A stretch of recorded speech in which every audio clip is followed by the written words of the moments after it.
अगर हम वैक्सीनेशन और इम्यूनाइजेशन की बात करें तो वैक्सीनेशन का मतलब होता है वैक्सीन देने की प्रोसेस और इम्यूनाइजेशन होता है कि वैक्सीन देने के बाद हमारा इम्यून सिस्टम किस तरीके से अपनी इम्यूनिटी डेवलप करता है उसको बोलते हैं इम्यूनाइजेशन।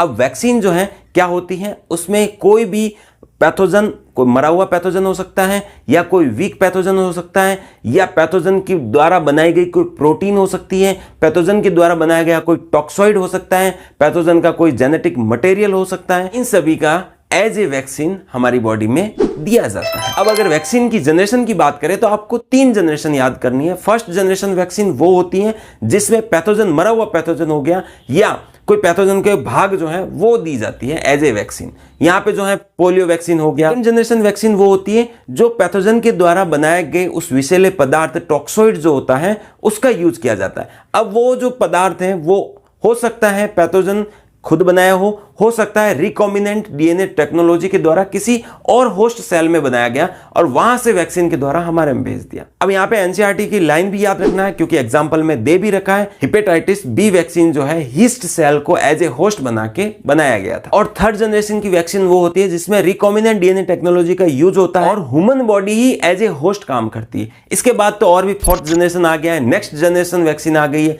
जो कोरोना वैक्सीन है, नेक्स्ट जनरेशन वैक्सीन कहलाती है। अगर हमारा ये छोटा सा एफर्ट अच्छा लगा है तो चैनल को सब्सक्राइब जरूर करिए। धन्यवाद।